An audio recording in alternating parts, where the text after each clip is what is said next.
Back for another edition of the Rivals Hoops podcast with Rob Cassidy, Woody Wommack, joined by the man himself, Rob. Rob, how you doing? I'm doing okay. How do I sound to you right now? Does it sound messed up? No, it sounds fine. Okay, good. Because I don't think my headphones that I have in my ear are for purely decorative purposes right now because they're definitely not working. Nothing in my life works. I let them die. So, that's just how things are going today. Yeah, we have a lot of technical issues every time we try to record a podcast. If it's not me, it's you. The light's falling over, my headphones don't work, or your email doesn't work. We're really on. Yeah, I actually just checked and I'm using the wrong microphone too. So classic. I actually just fixed it. So yeah, boy, hey, people want a podcast though. So here we are. Okay, Rob, we decided, hey, there's not a lot going on in the hoops world this week. We talked about the big story last week with Wembanyama. So everyone's talking about this Redeem Team Netflix documentary. I guess it's a loose term for but everyone's liking it. Everyone's liking it. So we're going to do an old grinding the tape. That's what we're going to call this thing. We used to call it armchair quarterback. This is a basketball one. So let's grind some tape, Rob. Let's talk about this doc. What did you think? I would like to grind this doc into smithereens and never have anybody have to see it again. I mean, it wasn't good. I don't know who it's for, but it's kind of insulting to the viewer's intelligence in a lot of ways where it's like, look, I don't even know where to start, to be honest. It just felt very fake. And you can tell that LeBron James produced it because it was like a fantasy world of what people want to think NBA players are like. Oh, they were really inspired to compete for the country and they were inspired by the soldiers that talked to them. And Kobe Bryant had to win everybody back because reasons that we aren't going to mention. I don't know. There were a lot of holes in it where it's you're really just going to ignore that. I don't know. It felt very polished, very overproduced, and very fake. So here's the problem, and this is what we're moving into this era, and we kind of had it already with some of the other stuff recently. Basically, all these athletes are involved in some sort of production, have their own production companies, etc. Now they're producing their own stuff, and the reason a documentary is a documentary is because, in theory, it's done by a third party, where you're like you mentioned, we're telling good, we're telling bad.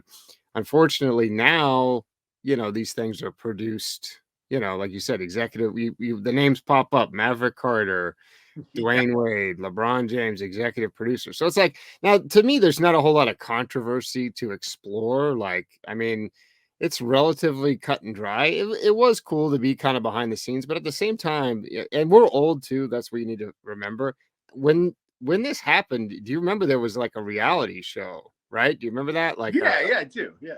Like a Hard Knocks type thing that I watched at the time. And I mean, it was basically this. I mean, to me, the best part of the movie was the Kobe running through Pau Gasol behind the scenes story, which was basically the trailer. And if you saw that and you were alive in 2008 and you like basketball, to me, there wasn't anything new really. No, there was nothing new. And and it contradicts information that's out there. In Coach K's book, he kind of goes into detail about how LeBron and Kobe weren't maybe best friends on that team all the time. There were some incidents of LeBron yelling at Kobe. But watching that documentary, you would think that immediately they were like Bert and Ernie. And I'm not saying that you need to dwell on the Kobe Bryant sexual assault stuff, but it does need to be mentioned. If you're going to, they did at the beginning of the thing, when you're Kobe Bryant was at a flux in his career where he had to win back public opinion because he had snitched on Shaq for cheating on his wife and other things. I mean, not even an overture to any of that. The biggest NBA off-court NBA story maybe in history, and we just don't even make an overture at it. I mean, it just felt okay, come on, guys. Don't insult our intelligence here. Tell the story. Right. So I would say I'd say the one thing they did touch on Kobe, and it was Bill Plaschke mainly and J.A. Donde a little bit mentioning where they made the joke about how Kobe has no NBA friends at the time, which was, relatively true. And they made a couple references. Of course, they showed the trade demand. That was a crazy summer back then.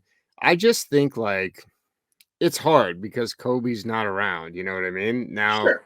I And I'm not think saying you've got to drudge up everything, and the documentary doesn't have to be about that. But to like make an overture at it about like the Shaq stuff, and to say he had to remake his public image, and then just to ignore it is especially in today's climate. Like, I don't know. It felt dirty. I didn't like it. all right. So let's talk about the Kobe running over Paul Gasol scene because I've got thoughts on this. Okay, so now, Rob, you played basketball with me before. You know that. Hey, listen, I'm not afraid to send a message. Here's my thing: if you're gonna post about Kobe and being a hero and running through Pau Gasol and not helping him up, I don't want you complaining when I foul you at LA Fitness. Okay, so I don't want to hear it. I'm gonna say if I see a guy in a Kobe jersey and I hack him across the arms the first possession of the game at LA Fitness and he wants to fight and get nose to nose at Atlantic Station or wherever here in Atlanta, I'm gonna let it be known. Hey, you liked it when Kobe did it, so if he can set the tone, so can I. I think one of the things that people should know about you is this is a very good microcosm for exactly who you are. Like, sees no difference in the Olympic gold medal game, and like, it's just none. It's pedal to the metal 100 all the time for Wommack. So that's the other thing. Point number two. Guess what? The U.S. beat Greece in '08. But I have to go play them every year. I'm, I'm I'm representing a nation when I step on the court in Greece. Every summer I play basketball, and guess what? I'm still getting payback because that '06 game, you think I haven't heard the end of that? I mean, I bet. just it was brutal at the time, and it'll still get brought up. I remember we beat the US. So I really enjoyed one of the parts of the documentary I did enjoy is Coach K swearing like a sailor at all times. I didn't think he was like a choir boy by any stretch of the imagination, but every third word out of his mouth is F this, F that. I'm like, all right, a little bit of life. yeah, I enjoyed Coach K cussing. Let's say I made a couple notes of other things that I enjoyed. Oh, the that broadcast where they were like dream team, more like cream team. Well, how about that dude from MSNBC staring directly in the camera and being like, that was an embarrassment? Could you imagine that happening today? I mean, you're not even allowed to say players don't play hard. To look in the camera and say that was an embarrassment, that guy might have been fired. So I forgot about the whole like terrorism post Iraq War 9/11 staying on a cruise ship thing. I had completely forgotten about that. I mean, and all the players dropping out because you look back at that team and you're like, how did we have a team with Iverson and Marbury? I know. I mean, just brutal in terms of being like the starting backcourt. And you had Larry Brown. I mean, in retrospect, no wonder that team was terrible. Yeah, I don't know if Larry Brown was the man for the job there. He had him like, I don't know. But not to start beating the negativity again. The other thing that really bothered me is when they expected us. You and I know NBA players. We've covered these guys. When they expected us to believe that one time they came home from the club and they all saw Kobe going to the gym and it inspired all of them to start working out at 4:30 in the morning. That did not happen. Like, I know, like, come on, guys. Like, that's not how things work. The only person that kept it even a little bit real was Carmelo, who was like, I can get up at 4:30. Like I went after breakfast, but yeah, not 4:30. I mean, the way that this thing was produced, it was produced as like it was a Mighty Ducks movie for basketball. Like, okay, guys, time to buy in. We saw Kobe Bryant in the lobby when we came home from Live. Like, come on, man. Like, that's not a documentary. It's like it's a Mighty Ducks film. So I think the problem is we're too cynical. Number one, for sure. I have heard some other people talk about it. I know a lot of people liked it. Some other things, Carmelo was pretty good. He was. The throwback clip of him saying, "Hey, what happened out there?" And he's like, "I wasn't out there." that was pretty good. I was sort of surprised at how much skinnier Carmelo is now than he was then, like in his face and stuff. He looks good though, like he does. And he's got a sense of style to him. I always liked Carmelo, New York boy. They showed the 92 Dream Team, and I'm just wondering if it's because like 90s fashion is back. But if you compare that to the 04 to '08 fashion, I mean, it's not even close. I mean, Oh, the original Dream Team fashion was off the charts compared to. how about LeBron wearing like those giant and one style Nike shorts that look like Mm. he was? I mean, LeBron's never been a great dresser, but man, he had a bad run there. So that made me thinking: Are we 10 years away from giant clothes being back? Or Yeah, we could be trending in that direction. Like, Skip to My Lou wearing shorts that drag on the ground or whatever. The And One documentary, which is actually a good documentary. Did you watch that one? I don't think so. I It think is. It is actually good. so. Yeah, that's the problem. This is basically like an infomercial. The issue is even like, okay, so Michael Jordan was heavily involved, producing the Last Dance documentary. But at the same time, there's a lot of stuff of him in there being a total jerk. Uh, and then some people didn't like the way it was, Scottie Pippen or whatever going on with their weird beef.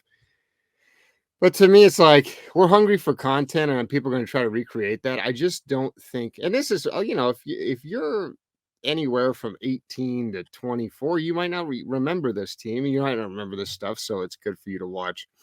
But just for me, yeah, I think that was hard. I kind of find myself like, looking away at times. I kind of forgot about. I kind of forgot about Baby Shaq on Greece.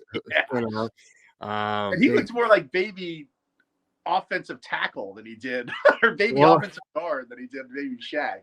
that was his deal. Is he was always like battling weight issues. Yeah. But he is like 6'10". I mean, he's kind of like the Giannis before Giannis. I'd love to hear from Giannis. Like that would have been good. That would have been a nice feature to be like, hey, Giannis, you were in Greece at this time in '06 and they beat the Yeah. US. What was that like? From your perspective. And yeah, I would have liked to know like, did Giannis watch that team? Did that inspire him to play basketball? Of course it's not about him or Greece, but to me it was just like yada yadaing. I did forget, I'm a Blazers fan, as some people might know. And Rudy Fernandez, I think, was about to come over at that time, if I remember right. Oh, it was just wrecking the U.S. Oh my God. I thought Rudy was going to be so good in the NBA, and he just was not, unfortunately. He's got a great NBA name. Well, you look back and he's I've seen some TikToks of people being like, "Who is this guy?" Guys who've never heard of him, because he's like hitting threes, and when he dunked on Dwight Howard, I mean, what a dunk it was in that game. But then if you notice, like when Kobe's scoring, Rudy's guarding him Yeah. on most of those possessions. So big shout out to Rudy. He's still playing. I watched Eurobasket, and he was out there kicking around this summer. How old is he? He's like 38 or something. Not too bad. They should have had a bunch of real reporters involved. That's the other thing. You can tell there wasn't like much reporting done. Like nobody really wanted to dig into this thing. It was just like how LeBron and Dwayne Wade remembered it, pretty much, with like some Plashkey mixed in, I guess. But I don't think they were interested in telling a story as much as they were interested in remembering some guys. Right. I did wonder how nobody came up with the nickname LeBron's James after they got the bronze the bronze medal. So man, Skip Bayless is going to be kicking himself for that. Yeah, come on. I came up with that one off the top of my head. I did find a lot of I thought was interesting. A lot of coded language around that time in general, from like basically post Jordan era was like coded racial language. Like these guys care all about money and greed, like George Carl. I mean, Yeah. George Carl, like I hope they take away his Twitter account or something. And the Europeans all cared about patriotism. Right. Yeah. And a lot of coded language there. Oh, it's money and greed. They have tattoos. They're individuals. The Europeans are a team. Yeah. Right. Yeah. A lot of problematic verbiage there from that time for the, like I said, George Carl. They only got one quick clip of him. But like, I get it at some point, but we could have sent the best college players and probably beaten Puerto Rico. You know what I mean? Like, Yeah, how do you lose to Puerto Rico's part of the U.S.? They lost to a territory. That's tough. How did that happen? I forgot about that team with Juan Carlos Navarro. Some players I forgot. That was the fun part about watching the the games again, and they didn't really talk much about the players on the other teams that were out there playing. A lot of guys who kind of had cups of coffee in the NBA and didn't really fit in.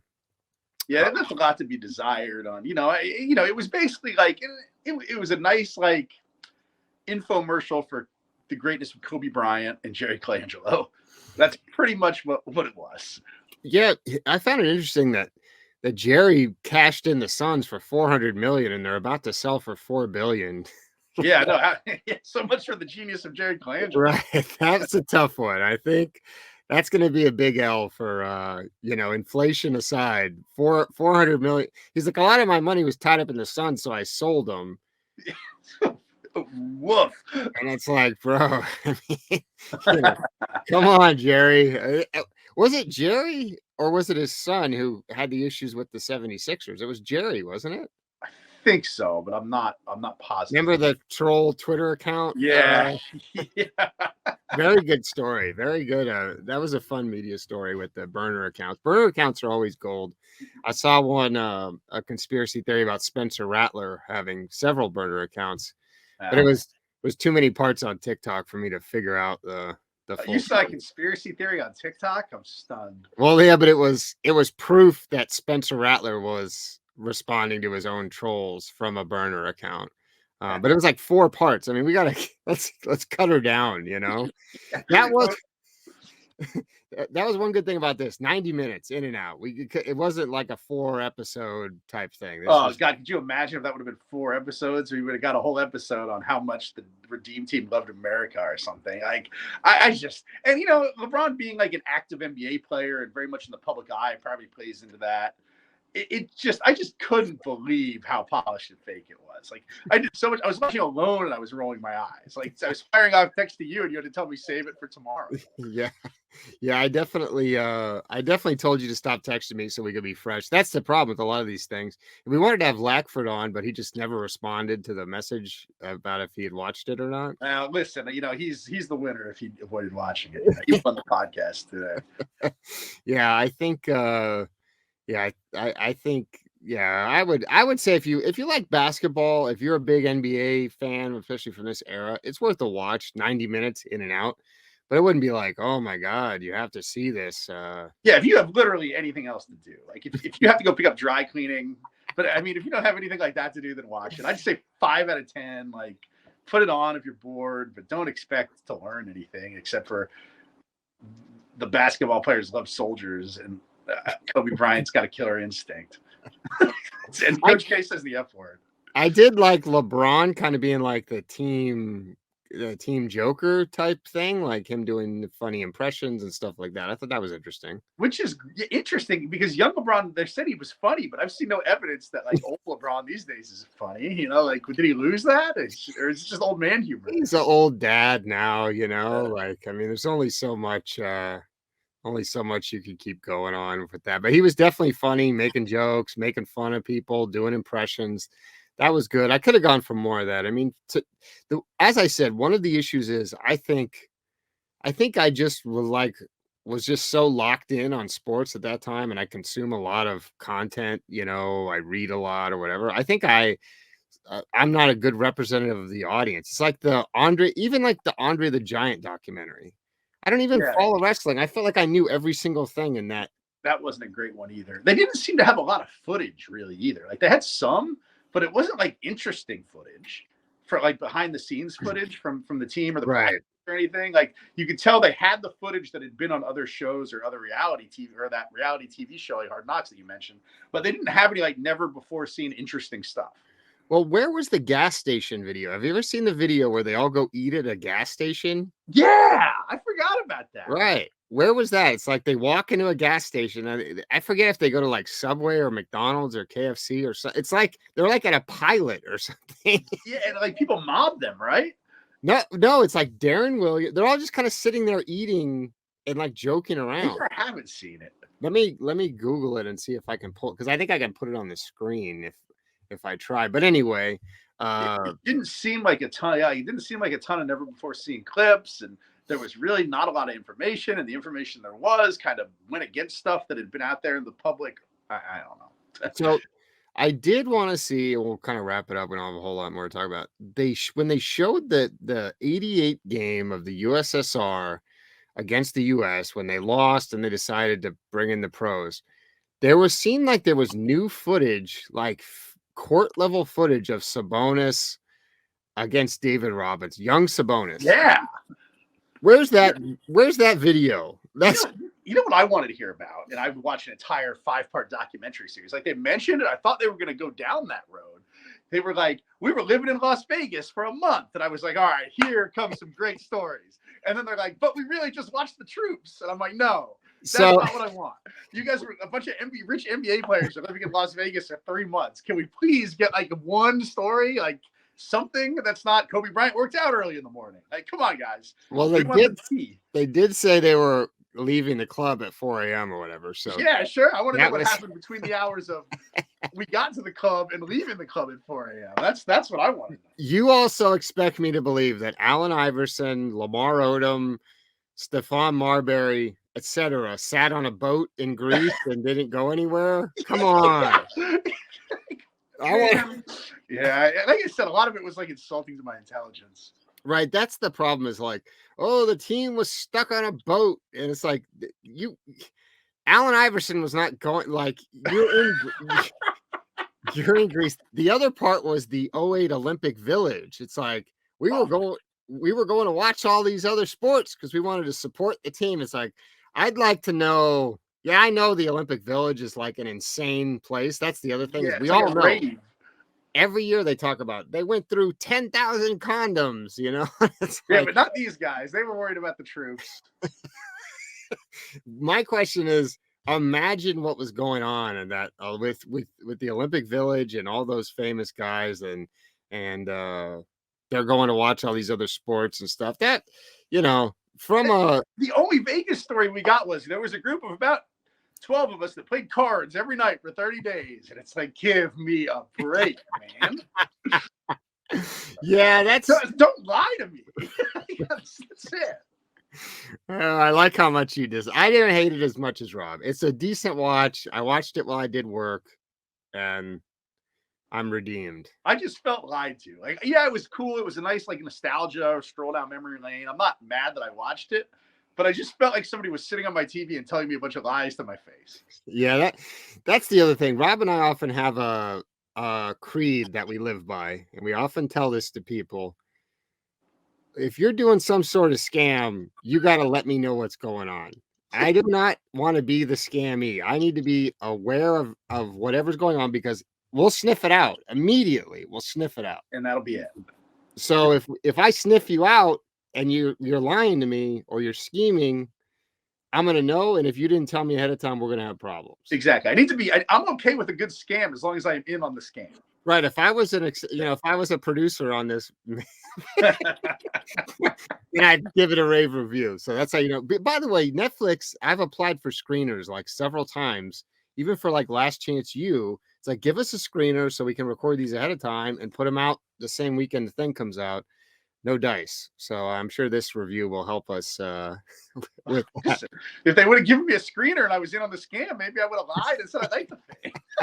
So the other one that we need to watch and talk about, and we can maybe tack it on as another segment, is the Jeremy Lin on HBO. Have you seen that yet? No, I watched that. I'd like to do the end one. That was fun, man. I watched that one. That was like 4 parts, I think, though. I enjoyed it. All right, so that's the grinding the tape. Give us some feedback on the movie. Are Rob and I just too sour? What's wrong with us? And remember to rate and review the podcast. That helps. Oh, we badly need that. Rob, you need to hit up the old fraternity listserv or whatever and get this new feed. I believe this feed used to be the Armchair Quarterback feed at one point long ago. If you scroll down, I bet you can find me and Lackford and Friedman talking about, a team.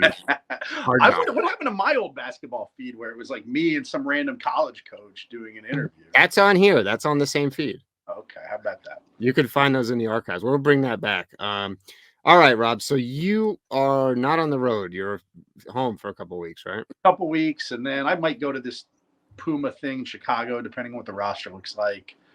I thought about maybe go to Border League this weekend, but I did 4 weekends in a row recently, and so now if I don't stay home, I will probably lose my mind. So I need a couple weekends at home. Yeah, I am on an amazing streak of being home. I think I've been one night in a hotel in the last 2 months. Oh So God, man, that's hash, jealousy. hashtag, but now I have been to like 20 football games, but I've been home. I've been resting and relaxing. I do have some stuff since we got a little time, and we'll probably put this on the commitment issues feed as well. I got some things to talk about, complain about. Let's do it. Number one, Boba Tea. Okay. Now, I live here by Emory University, diverse campus, diverse student body, a lot of boba tea to be had. He- Here's my thing with boba tea. You go in there and try to order, and it's like, I mean, I've never felt older. I feel like a grandpa. Like, I don't understand the machinations of the different teas. Oh, it's cookies and cream flavored. It's still tea. That's the problem. You can put whatever flavoring in it you want. The base of the drink is still tea, and it's disgusting. Second of all, I hate tapioca pudding. And I'm like, everyone's like, you would like boba. Get the chocolate flavor. It's all tapioca pudding. That's what the boba is. Do you remember I've had boba a long time ago. I was, as usual in front of this trend when I lived in Kansas. There was a boba tea spot in Kansas City that we'd always go to on Big 12 Media Day. But do you remember the soda balls with a Z? That was like a kind of like a soda. Do you know what I'm talking about? It had those little chewy balls in the bottom of it. They should sell that. That tastes much better than boba. And if you want liquid with chewy balls in it, that's my number one in the power rankings. Do you remember the TV show Salute Your Shorts? Yeah, of course. There was an episode. Remember, they were always pranking like the camp counselor guy. Yeah. Mr. What was his name? I can't. I only remember Donkey Lips as the Bobby Butnick was Donkey Lips' sidekick. He was like the long-haired alt rocker, bro. Right. So he was probably doing the prank, but at some point they did a prank where they put like fish eyes in the counselor's tapioca pudding. You remember that? I don't know if I remember that one, but that sounds in keeping with Salute Your Shorts. That has ruined me on tapioca.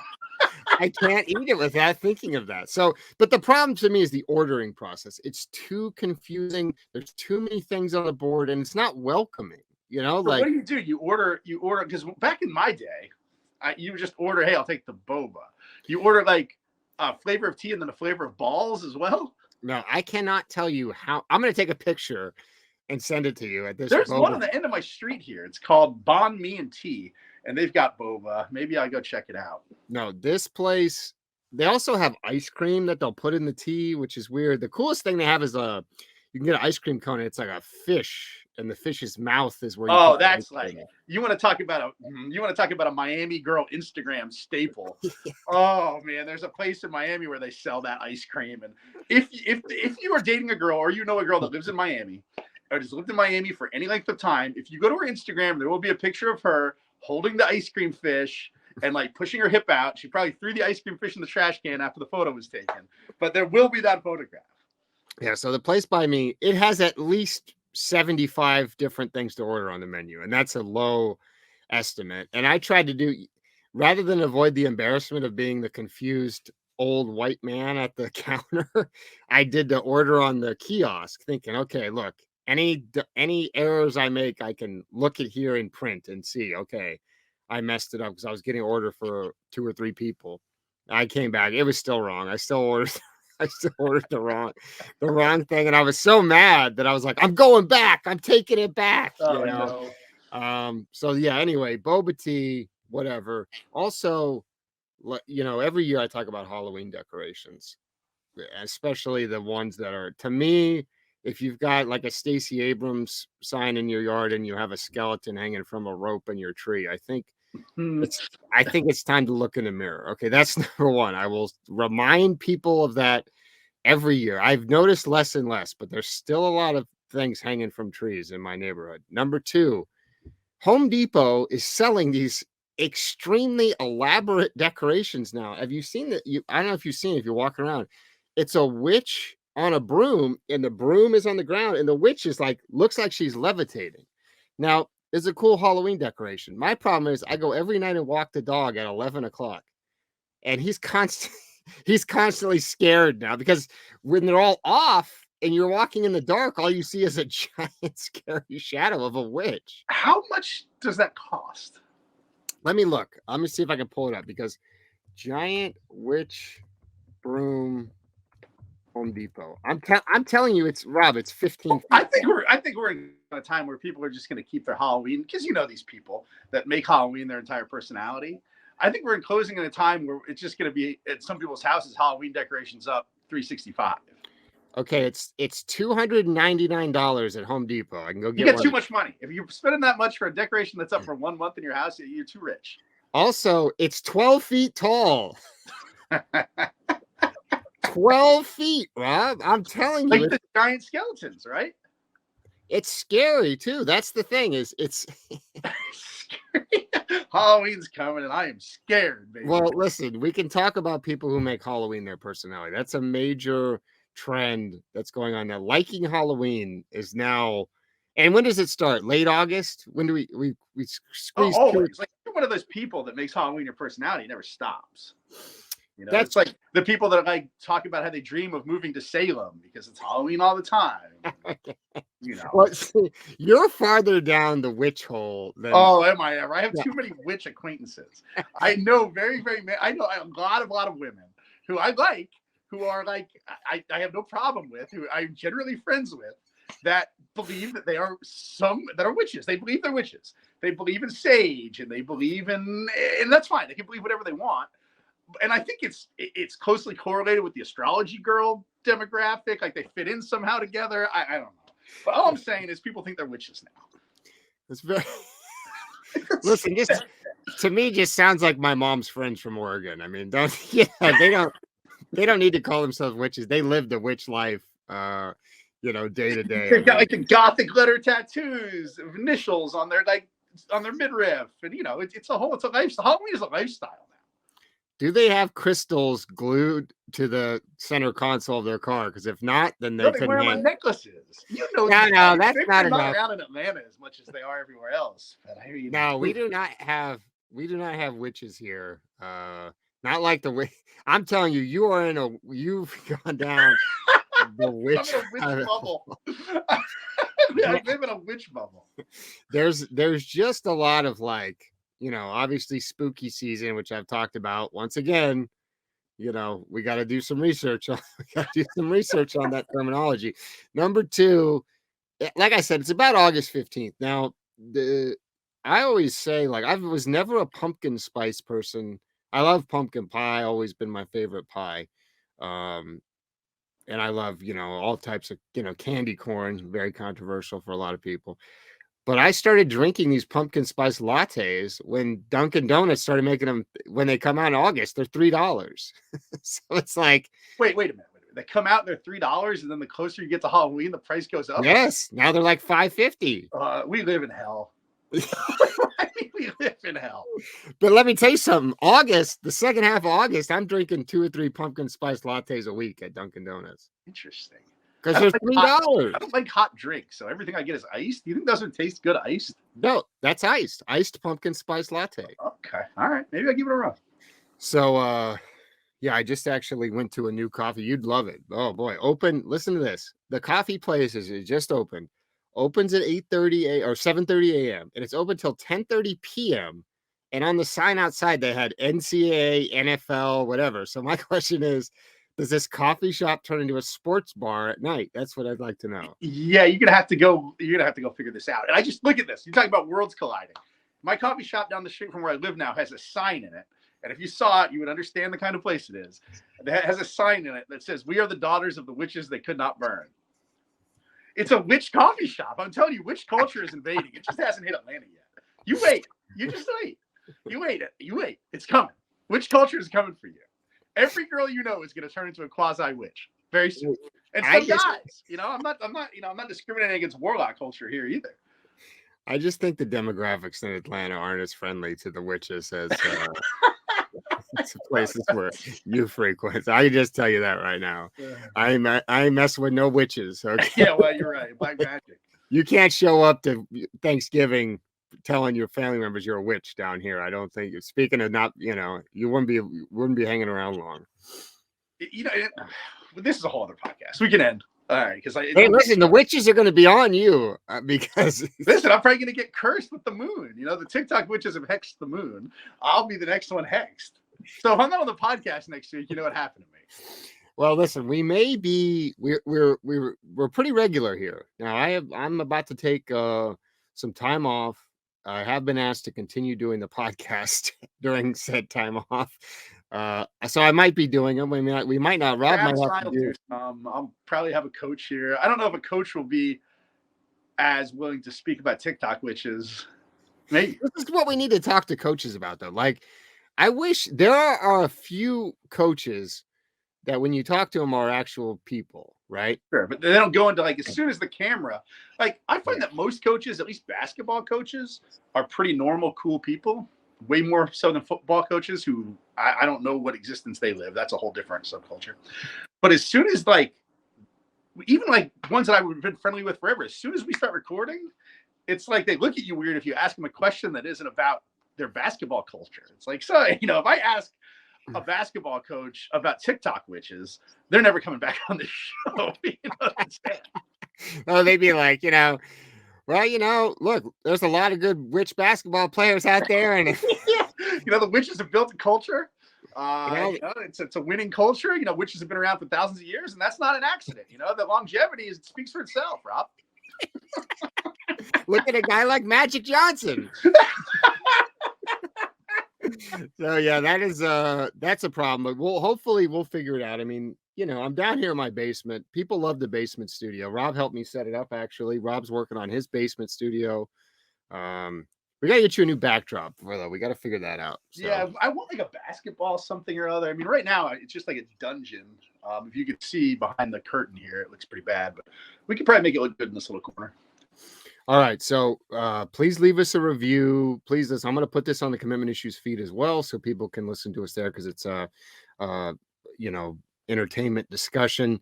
We'll also be, like I said, we're going to probably go watch the Jeremy Lin. I think it's called 38 in the Garden or something like that. I'm sure he executive produced it, so it'll be. I had this guy that I used to play basketball with, and it was before Linsanity, right? Mm-hmm. And he was a very good Asian basketball player, and he's also 6'4", and now he's a model. So it tells you in terms of how attractive this guy is, right? And it was when Jeremy Lin was on Harvard, and he was trying to make the FGCU basketball team as a walk-on, and we would call him Jeremy Lin, and then Linsanity happened, and then it was he was everyone started calling him Jeremy Lin, and he hated it so much. I thought it was racist. So, well, a case could be made. Right. But it was funny when nobody knew who Jeremy Lin was, unless you actually watched, he was playing on Harvard. It was like a fringe reference. Unless you were betting on the Ivy League game of the night on Tuesday or whatever, then you probably didn't know him. Right. So anyway, big shout to him, Chris Sangello, making it happen out in Vegas, thought and plotting. I'll tell you what. He pops up on. You want to talk about that? He's got some witches in the comments. Never goes away now. Not cursing him either. So anyway, all right, that wraps it up for us. Be sure to check us out next week, and be sure to check out my college football picks, which continue to get worse and worse. So listen to those and fade me at your own discretion. Thanks, Rob. All right.